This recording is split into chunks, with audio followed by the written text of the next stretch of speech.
Great honor to have everybody with us, and we have some very exciting things to be talking about, things you've been waiting for a long time, for many, many years. And now let's see how badly you want it. Because if you want it badly, you're going to get it, and if you don't want it, that's okay with me too. But we have to rebuild our infrastructure. You know, I said this morning, as of a couple of months ago, we have spent $7 trillion in the Middle East. $7 trillion. What a mistake. But it is what it is. This is what I took over. And we're trying to build roads and bridges and fix bridges that are falling down. And we have a hard time getting the money. It's crazy. But think of that. As of a couple of months ago, $7 trillion in the Middle East. And the Middle East is far worse now than it was 17 years ago when they went in. And not so intelligently, I have to say, went in. I'm being nice. So it's a very sad thing. The budget was recently passed, and the reason it was passed is because of our military. Our military was totally depleted, and we will have a military like we've never had before. We're going to have an incredible military, and to me, that means a couple of things. Number one, it does mean jobs, but really, number one, it means safety and security. Because without the military, and we may have very strong views on spending, which I have, but without the military, it's possible there's no reason for us to be meeting. Maybe we wouldn't be here. So we're going to have the strongest military we've ever had by far. We're increasing arsenals of virtually every weapon. We're modernizing and creating a brand new nuclear force, and frankly, we have to do it because others are doing it. If they stop, we'll stop. But they're not stopping, so if they're not going to stop, we're going to be so far ahead of everybody else in nuclear like you've never seen before. And I hope they stop. And if they do, we'll stop in 2 minutes. And frankly, I'd like to get rid of a lot of them. And if they want to do that, we'll go along with them. We won't lead the way, we'll go along with them. But we will have a nuclear force that will be absolutely modernized and brand new. And hopefully we'll never have to use it.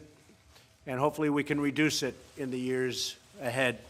And that depends really on what other people are going to be doing. But we will always be number one in that category, certainly as long as I'm president. We're going to be far, far in excess of anybody else.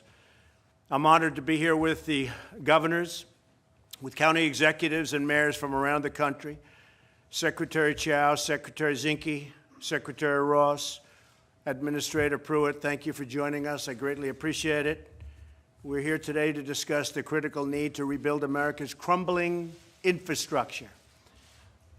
And one understands, and the people in this room really understand better than most, probably, hopefully better than anybody, that the problem that the states have and local leaders have with funding the infrastructure is horrendous.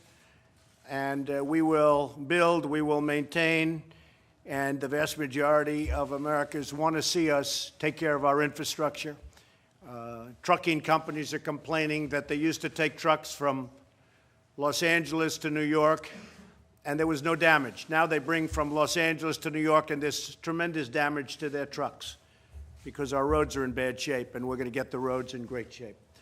And very important, we're going to make our infrastructure modernized, and we're really way behind schedule. We're way behind other countries. We always led the way for many, many years. Then, a number of decades ago, it slowed down, and over the last 8 years and 15 years, to be honest, it's come to a halt. This morning, I submitted legislative principles to Congress that will spur the biggest and boldest infrastructure investment in American history.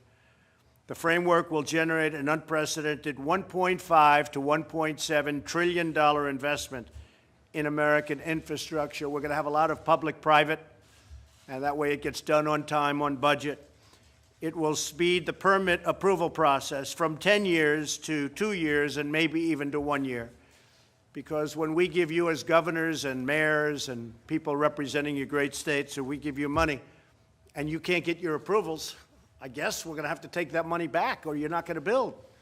And some of you are sitting around the table that I know, some of the governors, you're going to get those permits, I have no doubt. Others, I see a couple sitting around the table, I don't think they're going to get their permits so fast.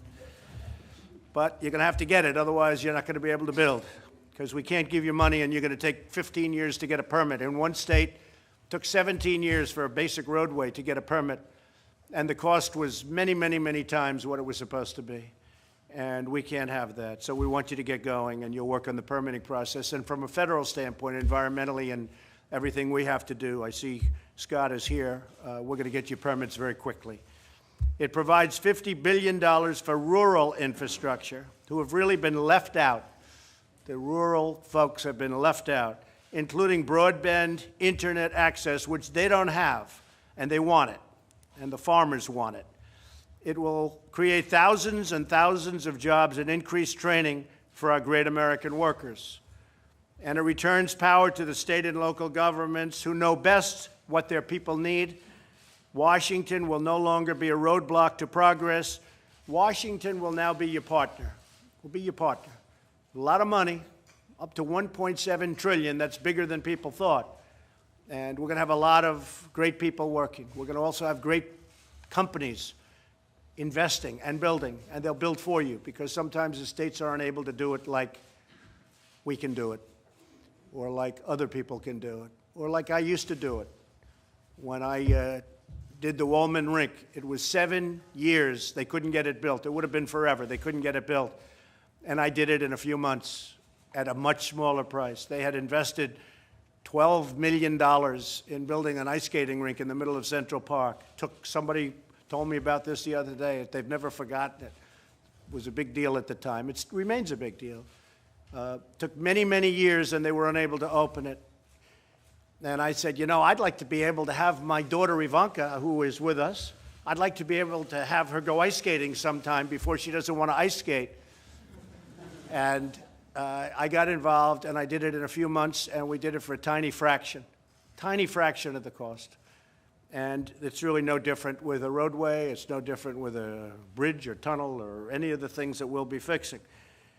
The returns of money and investment to the states and local government will be incredible.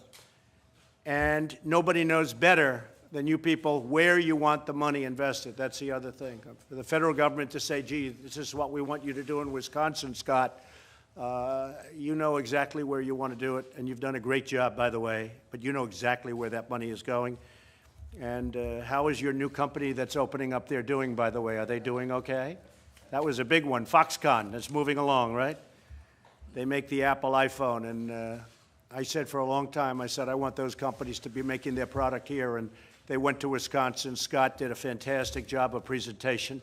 I actually saw a site that I loved. I said, that was an old auto site. And I was with the head of Foxconn, great man, actually, great businessman, incredible.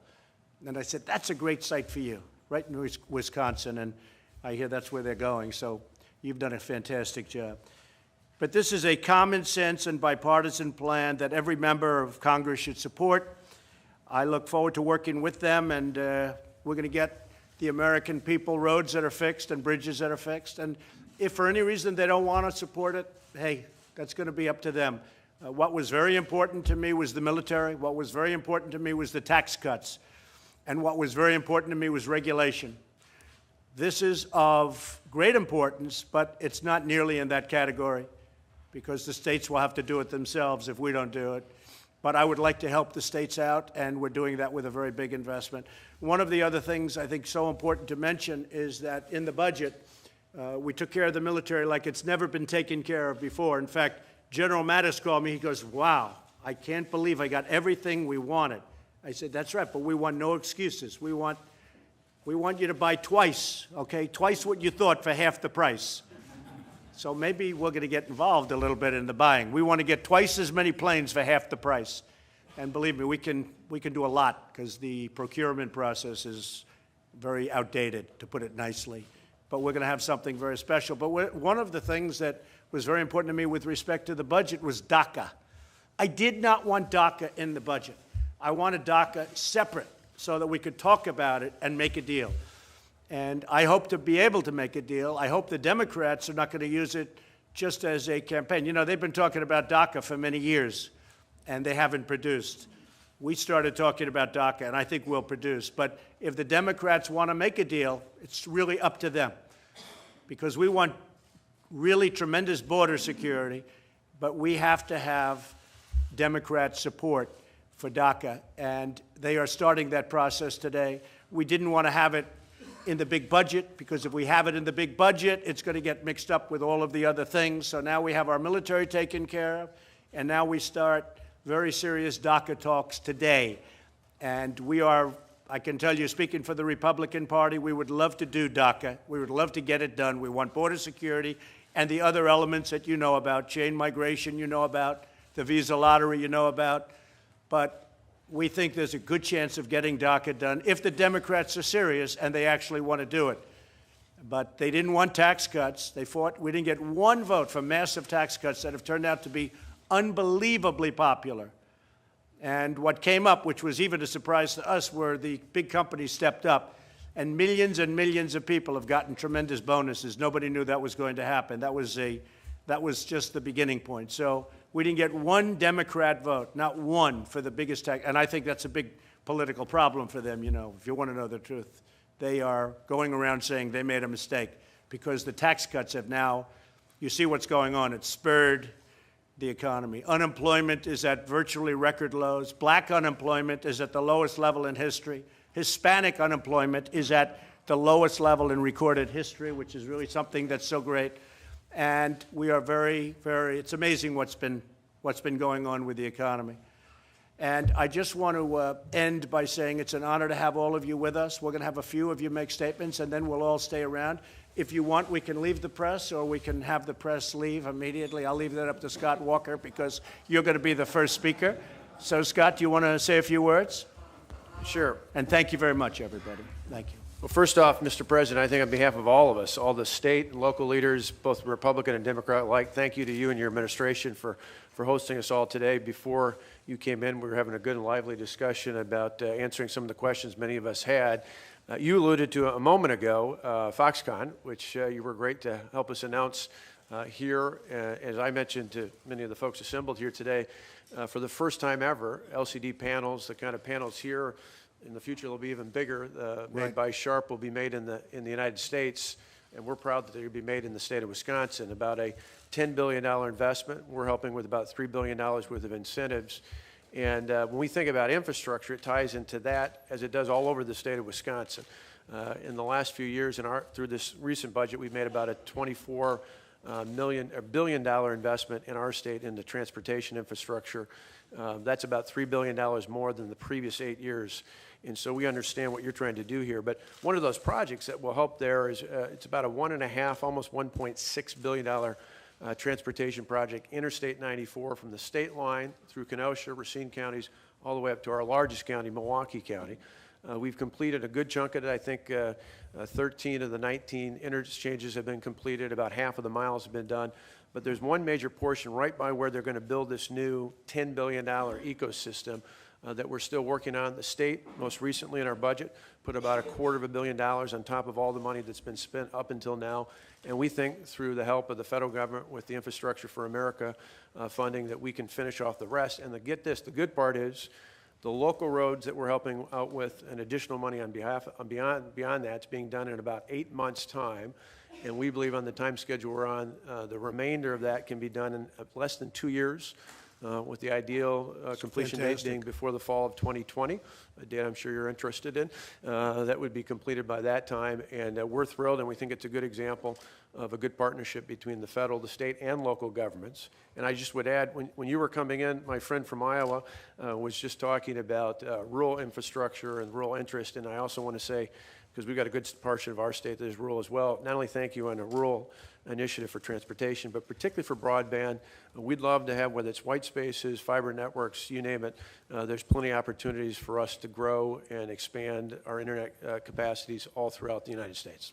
Well, it's been very unfair what's happened with broadband in terms of the Middle West and in terms really of rural areas, as you know, and you sort of were a victim of it too, but now it's going to be taken care of. We're spending a great deal of money on that. It's only fair. And they want it. They want it. They know how to use it. They want it. And we're going to get it. How many jobs will be created because of Foxconn's new plant? About 35,000 in total, 13,000 direct, another 22,000 indirect or induced. And So it's how like will you adding, go about- that's bigger than, just the direct jobs alone, 13,000, talking about rural, is bigger than 96% of all the municipalities in the state of Wisconsin. Fantastic thing. Everybody wanted Foxconn. Frankly, they weren't going to come to this country. I hate to say it, if I didn't get elected, they wouldn't be in this country. They would not have done this in this country. I think you know that very well. Just out of curiosity, 25,000, 35,000 jobs. It's a tremendous, one of the biggest economic development jobs in the country. How will you go about training and getting all of those people to work there? Well, the first phase is, even before those jobs, is up to 10,000 construction jobs. So it fits in with exactly what you're talking about today. We'll have people all throughout our state and probably adjoining states. We made a major investment, and I think part of one of the visits, Ivanka, you had made to one of our technical colleges. We have all of our technical colleges in the state are stepping up their programs specifically to train, because this is not only for construction, but then for high-tech advanced manufacturing. This is going to be a whole new wave for us. So we hope to have people not only in-state being trained, we're trying to recruit people from other states as well. And the company will also train, I understand. Absolutely. They'll be bringing people in That's from so around the world. exciting, Scott. Congratulations, you really did. They told me the other day that you were really, really great. The state, Wisconsin, I'm not surprised, but they did a great job, and you did a great job. Thank you very much. Thank you, Mr. President. Adding to that, as you know, Apple, I told Tim Cook during the campaign before I was elected, I said, Tim, you know, I don't know if I'm going to make it or not, but if I do, you got to build plants. You got to build some big plants. I won't consider this a great success unless they see those big plants that I see all over China and other places, but in particular China. Hopefully you're going to build them here. And he gave us a very big surprise 2 weeks ago. $350 billion, not million. 350 million would have been a nice plan too. But he's going to invest $350 billion, of which he's taking $245 billion back, and that's the money we talked about coming back into this country. I think it's going to be about $4 trillion. It was $2.5 trillion, but I've been using that number for years, so I know the number's gotten larger. It's probably 4. It could even be more than that, but a lot of it is coming back. Another company just announced they're bringing billions of dollars back into the country, but Apple is bringing about $240 billion back in. They're going to build a tremendous campus. They're going to build new plants, and it is beyond anything that anybody thought even possible. So that's very exciting. And you add that on to Foxconn, it's a whole different world out there. So, Scott, thank you very much. Governor Martinez, I would like to have you talk about some of the great strides that you've made in New Mexico and what we're doing and some of the things that are happening, because that's a very exciting state, what's going on. Thank you. Thank you, Mr. President. First, I'd like to start by thanking you for all that you've done, and including our states through our mayors and governors and commissioners to be a part of the conversation. It was certainly something that did not exist in the previous administration. And because of that, we're at the table and able to give our different ideas and how they impact our states. So I'm very, very grateful for that. For you and your willingness to allow us to participate. Thank you, I also know that the tax reform that has taken place is bringing millions of dollars more into our state, and with that comes the economic growth. And our economic growth, for example, we have just brought Facebook to New Mexico. Keep in mind, New Mexico is a 2.1 million population, and to bring Facebook and the investment that they've brought with 1,000 construction jobs, and of course have been preparing for those additional jobs with our community colleges and our two-year institutions and vocational school, so that making sure that the workforce was prepared to take on that number. Also, as you know, New Mexico is a big piece of our national security, as well as we have natural resources, energy resources in New Mexico.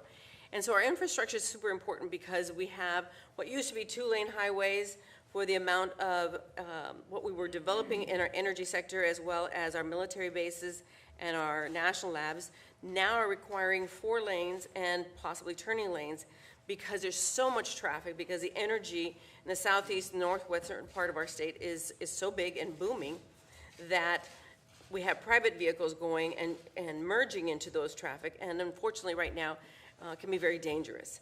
And also our national we have the waste infrastructure program down in the southeastern part of the state, bringing transuranic waste from the northern part of the state to the southeastern part of the state, and again, those very large trucks that are traveling on very narrow roads along with the public. And so, again, thank you for including us so that we can be a big part of that. Our funding has certainly been private, public, and national infrastructure dollars coming together. We've been insisting on that for the last 7 years because we don't want a single source of funding taking care of our needs. And so we're constantly asking when there is a project to be put together is, what is the city putting in, county putting in, private sector putting in, federal putting in, state putting in, so that together we can begin a project and complete it. Well, great job you've done. Thank you, Say sir. hello to the people of New Mexico. I will. They've been Thank you, sir. terrific. Thank you very much, Susanna. One of the things we're doing, a little bit separate from this meeting, but it all sort of amounts to the same thing, is a reciprocal tax. We are going to charge countries outside of our country, countries that take advantage of the United States. Some of them are so-called allies, but they're not allies on trade. They'll send in their product, and we won't charge them anything, and we send them our product, same product as they're sending us, and they'll charge us 50 and 75% tax, and that's very unfair. One of the examples, Scott, is Harley-Davidson. They're treated very unfairly in various countries. You know the countries I'm talking about. So we're going to be doing very much a reciprocal tax, and you'll be hearing about that during the week and during the coming months, but not fair when we're taken advantage of. That's why we have these big trade deficits. That's why we have tremendous problems with trade. We're, as you know, renegotiating NAFTA now. I always said we're either going to renegotiate it or terminate it. We're renegotiating. Bob Lighthizer is doing a fantastic job on that. And hopefully the renegotiation will be successful, and if it's not, we'll be more successful. But NAFTA has we lose a tremendous amount of money, at least $71 billion a year with Mexico. We lose a lot of money with Canada. Canada does not treat us right in terms of the farming and the crossing the borders. So they'll either treat us right or we'll just have to do business a little bit really differently. We cannot continue to be taken advantage of by other countries. We cannot continue to let people come into our country and rob us blind and charge us tremendous tariffs and taxes, and we charge them nothing. We cannot allow that to happen. We cannot allow it to happen. And we lose vast amounts of money with China and Japan and South Korea and so many other countries. And they understand where I'm coming from. I've talked to all of them, and they understand it. It's a little tough for them because they've gotten away with murder for 25 years. But we're going to be changing policy, and we have an incredible country, but we can't let that happen. And it's really affecting our workers. It's affecting everything. So that's going to be a very big part of what's happening over the next month. Everything's related to this meeting, but I wanted to mention that specifically. I'd like to have County Commissioner Bovo of Miami-Dade say a few words, and a lot of progress being made there also. President, and you would appreciate knowing Miami-Dade the way you do, the gridlock that we are experiencing. Gridlock could be one of the biggest detractors to economic investment. Miami-Dade County has embarked in its Miami Smart Plan. That's hashtag Miami Smart Plans for those that follow. We're trying to be very aggressive. We've not only decided to put skin in the game, we levy a half penny. We've also created TIF legislation that allows us to create transit-oriented development, address the workforce housing issues. It addresses resiliency issues. Our biggest concern, Mr. President, quite honestly, is that the environmental regulatory process really delays our ability to deliver projects. And I'll tell you what I consider a horror story. Many of the corridors that we are examining now that we'd like to develop transit, expand our transit system, have been studied since 1970. That's right. Mr. President, I was in elementary school at the time that this was being talked about in my county. We have grave concern, and I represent an area full of laborers, and I wonder at times, what does the gridlock do to them? That construction man, that plumber, that carpenter who loses jobs because he can't get to all 5 appointments, he only gets to 3, and those other 2 go to somebody else. So well, we're going to get you the federal permits, okay? And we're going to get you the environmental and the transportation permits. We'll get them for you so fast, your head will spin. The question is, are you going to be able to get the local permits? Because that's going to be up to you. Mr. President, Our Board of County Commission, our mayor, our governor in the state of Florida, and every elected official has now bought into the fact that we cannot allow projects to be delayed 4 or 5 years. I said this earlier when we were meeting here as a group privately. It seems to me that the pyramids in Egypt were built faster than some of the projects that we're contemplating. And No, that's you wait really 25 unacceptable. years in some. We have projects on the books at 25 years. Look at the pipelines, how long they would have been. I approved them in the first week, and they're now being built. I guess you have one situation that's going to be solved very soon, but they're very, 48,000 jobs, the 2 big pipelines. They were dead. They were going to be dead for years. They were probably never going to happen. And environmentally, it's better. To have it underground is better than using trains and using trucks all over the place. So it's, we could do it. But they have people waiting for 25 years for permits. And by the way, 25 years and 100 times the original cost, if you think about it. So we're going to get you the federal permits. We're going to get you the environmental permits that you need on a federal basis. It's very important that the local communities like Miami-Dade and I know Miami-Dade very well, and it's great. These are great people, but you're right, it's very tied up. You'll be able to produce them locally. And if you can't, then the money goes to somebody else. Because if you can't get your permit, you have a certain area. I know Phil Bryant is going to get all of his permits. I have no doubt about that, right? You will have no problem, I know that. But if you can't get your permits and you can't get them quickly, the money's going to go to somebody else, because we're not going to sit around for 8 years because you're having a local dispute. So I think that's good. I think that's a good incentive. Mr. President, today is my daughter's birthday, and this is serious enough that I'm here today to make sure that we get our end done. I'll be home in time. I think you're going to to, I know you're going to get it done. Yeah, thank you. Okay, good. Thank you very much. Phil, do you have anything to say? Absolutely, Mr. President. Thank you. And you're sitting next to my favorite mayor, George Flaggs, in Vicksburg, Mississippi. So I better talk about his intermodal port.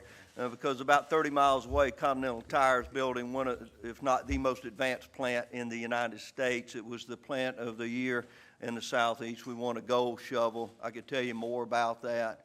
2,500 employees are going to be there. So ports are critically important. 155 miles away from Jackson, our port of Gulfport was totally destroyed by Katrina. In August 2005, 28-foot surge completely destroyed the port. We are rebuilding it now. We've got $300 million. HUD has been kind enough to allow us to put $300 million into it. It is a remarkable, vibrant plant now, but we've got to have that Highway 49, which is unfortunately a farm road.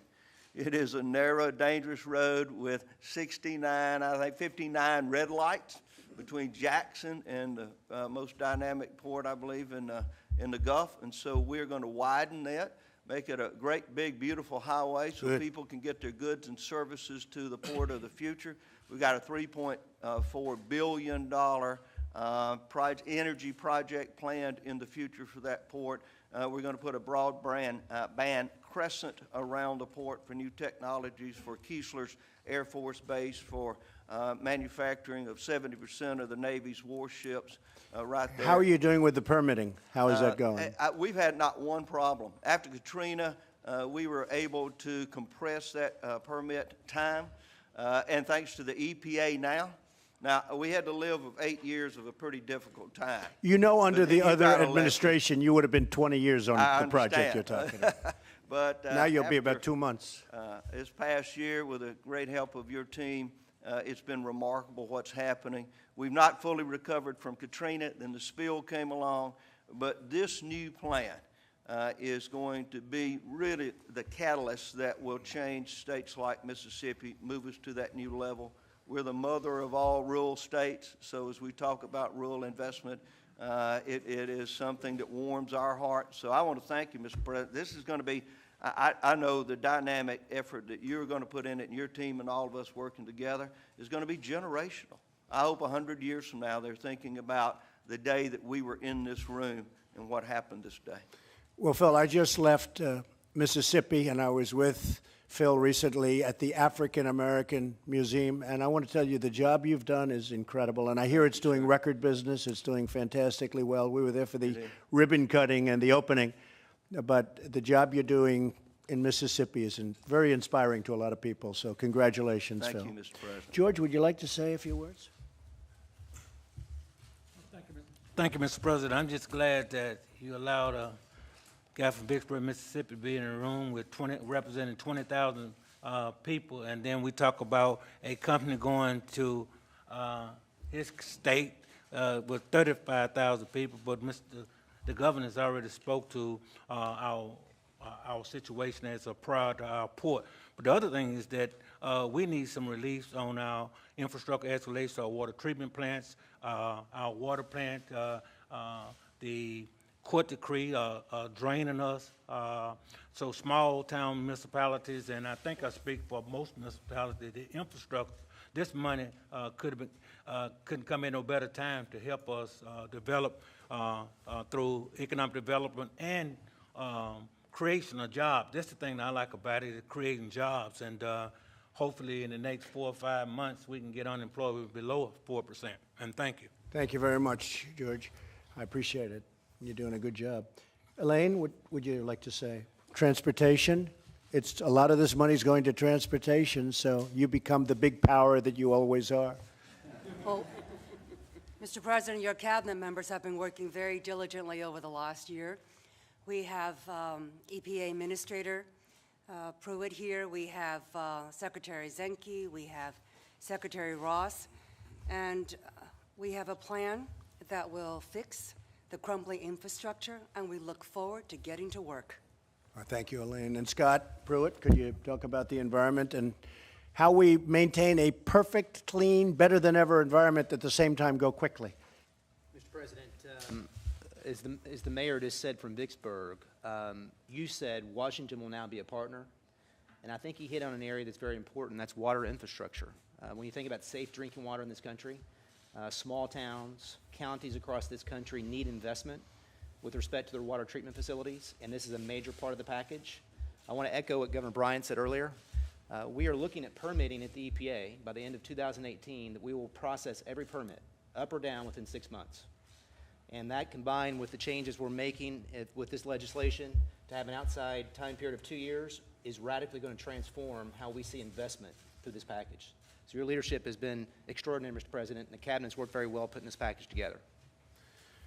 Well, thank you very much. And I know that when we're finished with this meeting, probably you won't see it for some reason. You'll see all about DACA. They'll be talking about my remarks on DACA, which lasted for about 10 seconds, but we're very serious about DACA. But you'll be hearing about DACA, but this is so important for what we're doing. Gary Cohn, what would you like to say, Gary? Look, Mr. President, as we talked before you got here, this has been a big team effort for the last year. Your cabinet and the White House has been working on putting together a plan. We've worked with many of the mayors, commissioners, governors in the room, many of the legislators. We think we have a very robust plan that can get everything you want, the over $1.5 trillion investment, shorten the approval process to less than 2 years. We're very excited to have you launch it here today, and we're excited to get to work on it, as Secretary Chow said. Good. And Ralph Northam, congratulations on your victory. Your opponent was not a Trump person, I have to be honest with you. If he was, he would have done much better. Doesn't mean you wouldn't have won, but he would have done much better. But he was not a Trump person. But I would like to congratulate you. And what would you like to say about infrastructure? Well, thank you, Mr. President, Thank you. for being in this meeting. And obviously, infrastructure is so important. I'd like to start by thanking you for what you're doing with our military. As you know, we build the finest warships and submarines right there in Newport News, and we have the largest naval base right there in Norfolk. And infrastructure is so important to us. I think you mentioned rural Virginia or rural America. Obviously, broadband is very, very important to us. And, Mr. President, what I would like all of your help with, our port of Virginia. We are in a position to be the best port, and we want to make sure that we have the depth. That could be one of the best in the world if they invested not that much money, relatively speaking. I agree with you. Absolutely, and we're in the process where we need to dredge our channels to 55 feet, widen our channels. So that's been in the process for many years probably, right? How many years, Ralph, has it? I don't know, Mr. President, but we're ready to get it done. And I love it. Just put it on the list. Put it high on the list. And it's all about exporting and keep this economy going. So thank you, Mr. President. Good. Thank you very much, Ralph, and good luck with everything. I think you're going to do a great job. Very important is what you said about the port, because I've been hearing about your port for many, many years. I've also heard it could be one of the great ports of the world, and locationally you can't do better. Yes. But they could never get their dredging permits. So, Scott, I know you'll work on that. and hopefully you'll get them quickly, all right? Thank All you. right? Thank you. Wilbur Ross, please. We're looking forward to playing a big role in the transformative projects. That's what's been allocated mostly to Commerce, to chair the committee picking the big transformative projects. So we hope all of you will have a good deal of imagination and determination at the transformative level. Good. Thank you, Wilbur. And do you agree with what I said about the tax with countries coming in and taking advantage of our country, I assume? If you don't, surely. oh, would he be in trouble? Can you imagine if he said no? A reciprocal tax, Wilbur. How do you feel about that? Yeah. Well, we gave away so much unilaterally that we really have to claw it back. A lot of these trade things are self-inflicted wounds. It wasn't that other countries made us. We volunteered concessions that were mindless. They might have been good public policy right after World War II, when we had to rebuild Europe and rebuild Asia, but that's a long time ago, and the concessions that were appropriate then are singularly inappropriate now. So when I look at some of these trade deals, I say, how could this have happened? And the truth is, it was laziness. After World War II, we helped Germany, and we helped all countries. We helped, and you had the Korean War, we helped South Korea, we helped everybody, and nobody changed. They had no money, they had no anything, they were rebuilding from a war, and the agreements basically stayed the way they were. And they became very wealthy, and they could pay a tremendous amount, and they could pay us back, but nothing happened. And the reason nothing happened is, number one, no imagination. Number two, the people that were in my office and other offices were lazy. They just let it go. But we're not going to be letting it go, because it's truly affected our country. When we have $21 trillion in debt, we're not going to let that go. And when people want to send their cars into our country, but they won't accept our cars, and so many other products. Cars are the least of it, although cars is a big category. We can't do that. We can't do that. We will no longer do it. I will tell you that. I would like to ask Bill to say a few words, because you have been very, very, I would never use the word progressive, but you have been very good in what you've done. Yeah, be careful, please. And when I do use the word progressive, I use it in a much different sense. You understand. Well, thank you. And I think I'll echo what you've heard from the other governors, and the mayors would say it too as well. Is there's a whole different attitude today when we talk with your departments, and it's instead of here's what's best, it's how can we help, and what do you think we should do? And I can't tell you how much all of us appreciate that. It's a whole different mindset. Thank you, Bill. We very much appreciate it.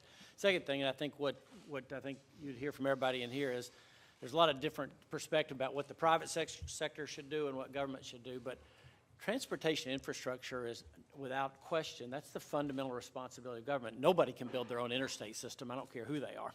Nobody can build their own network that this nation relies on. So we're very encouraged. Last year in Tennessee, we combined the largest tax cut in history with actually increasing revenue toward transportation, because our infrastructure was so out of date.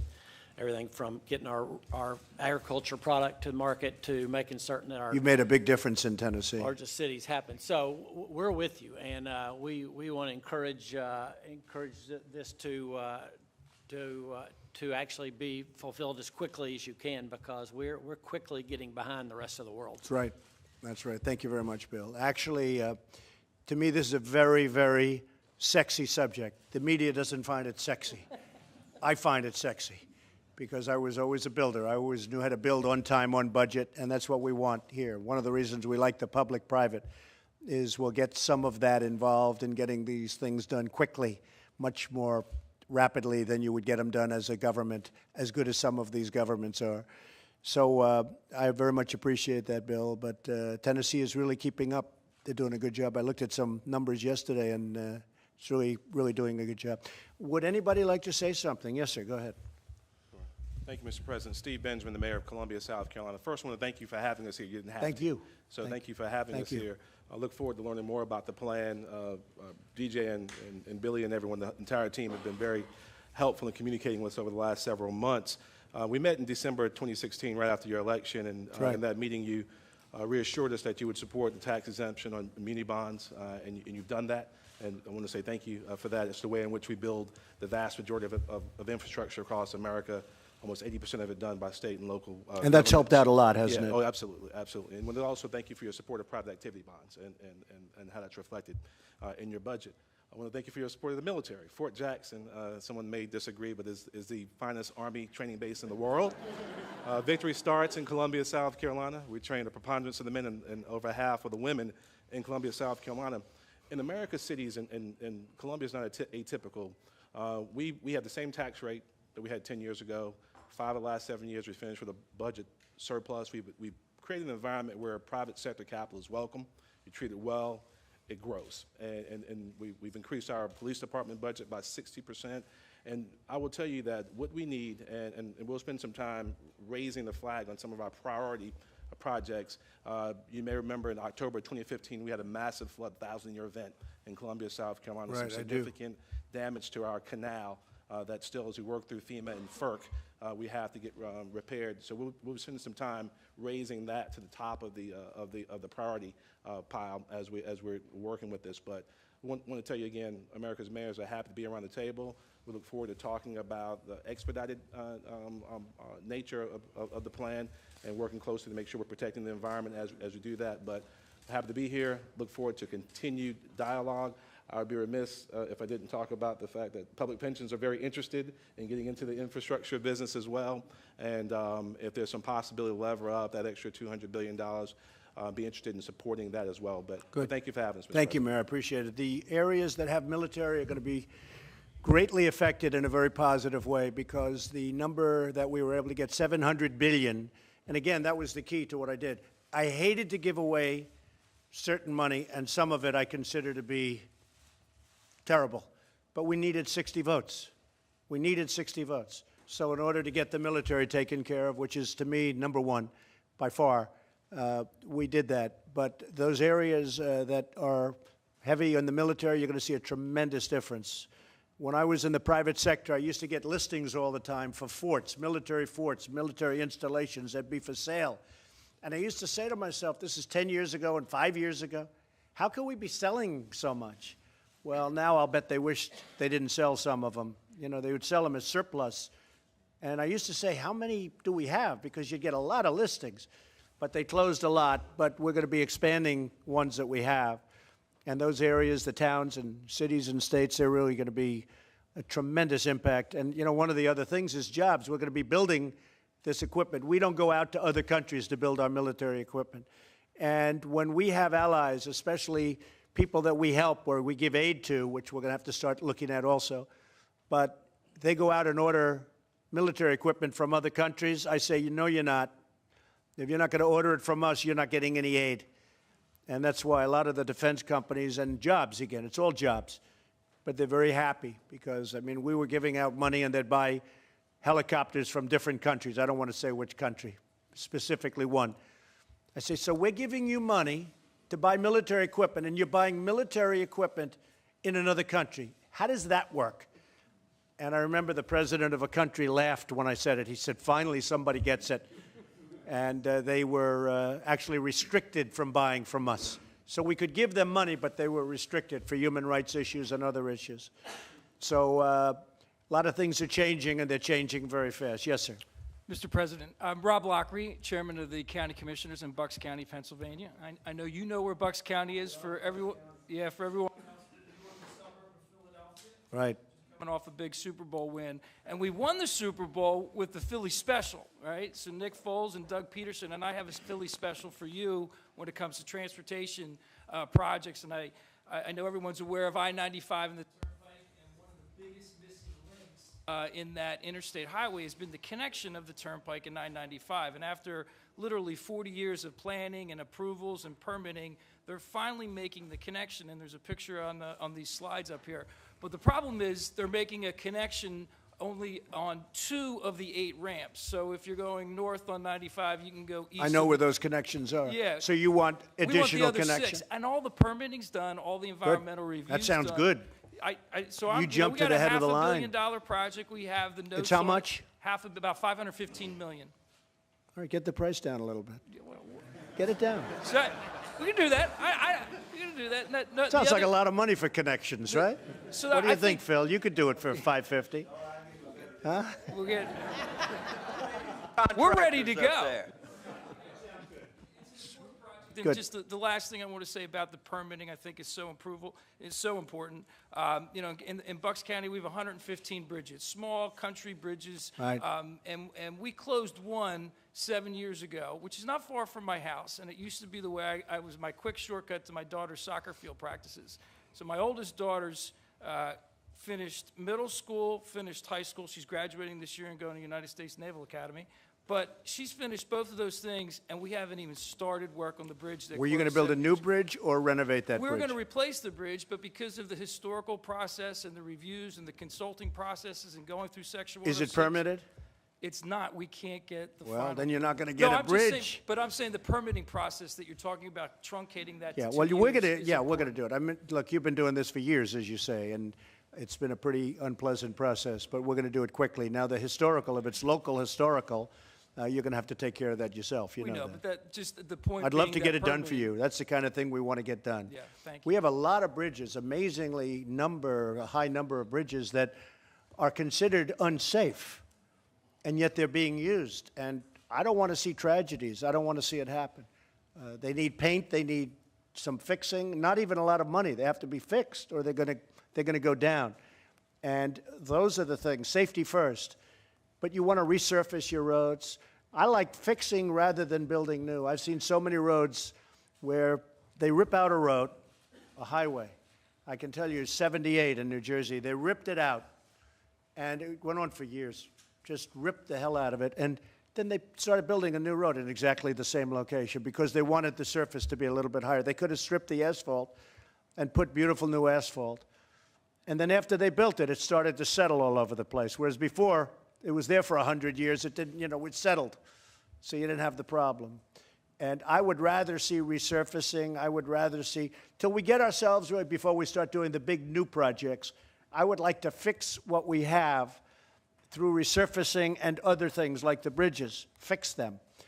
A lot less expensive. And in the end, it's probably better. And then we start the new projects, maybe with another fund, but we start the new project. And maybe with this one. But I really would like to see proper resurfacing, new medians.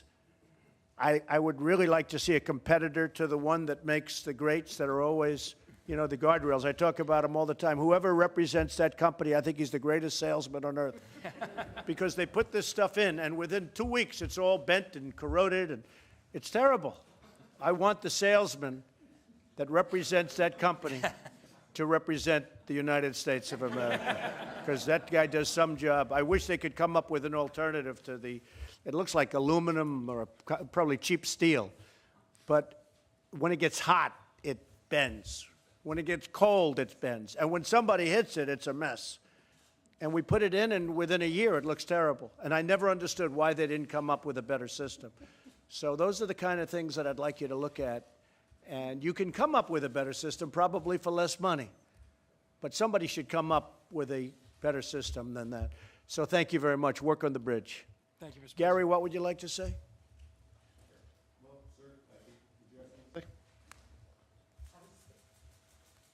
Go ahead.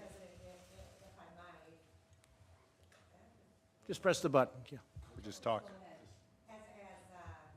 Walking in, I was starting to make my comments, so I want to thank you very much, Mr. President, for recognizing the importance of rural America and broadband in particular. That's so critical for people working from home in our small communities and making sure they have access.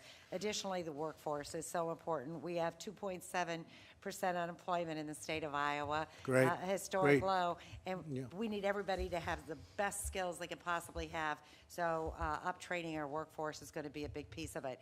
But one of the things I heard the ports mention, and I would like to add that the locks and dams are really important. Modernization of the locks and dams on the Right. Mississippi are really critical to the Midwest and moving our right. agricultural products around. We have that planned, actually, as you know. And we really appreciate that, so that's critical.